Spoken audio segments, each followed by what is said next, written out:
Okay, hey, what's up, guys? I'm back with another video. It's Channel MMA with Jay, and we're going to be talking about one of my favorite fighters right now, Chris Weidman. I always liked Chris Weidman. I know that he went on a little bit of a skid, but before that, I really thought he was a great fighter, and I appreciated the way that he was, like the type of fighter that he was. He was a family guy, he was about his team and his teammates, and he was just such a supportive guy. And then he would go out there, knock you out, superior wrestling, superior jujitsu, especially for a big boy. For those big weight classes, it's always interesting to see them do the jujitsu. Because you kind of have to be nimble to get some of these positions locked in. So I'm excited to say that right now it looks like they're working on getting Luke Rockhold versus Chris Weidman 2 in the works for UFC 230. The UFC 230 pay-per-view event that's going to be on November 3rd in New York.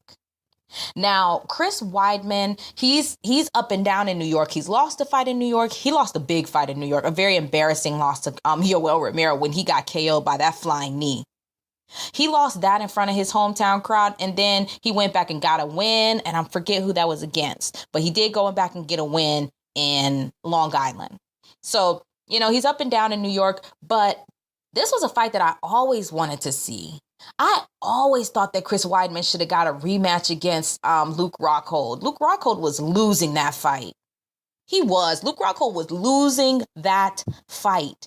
What won him the fight was because Chris Weidman, like an idiot, did that very strange, stupid, unathletic looking spinning back kick. He looked like he had never practiced that a day in his life. And he said, right now's the time. Here we go. It was like a Hail Mary. It's like going all in with pocket twos. I don't know if you guys know about that. It's a little poker talk for you. But I don't understand the kick. And sometimes I even still see Chris Weidman doing that kick in my head. When I see him fighting, I'm like, don't do nothing stupid like that kick. Oh, gosh, I'm sorry, guys. But that thing, I was like, wow, you lost your belt because of a lazy spinning back kick.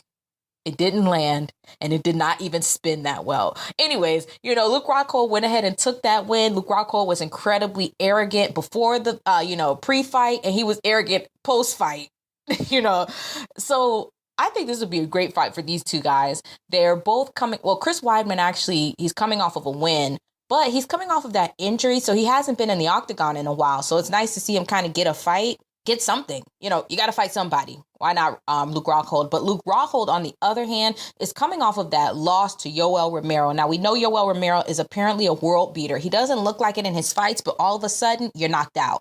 That's basically Yoel Romero. And he did it to Luke Rockhold. So both of these guys have something to prove.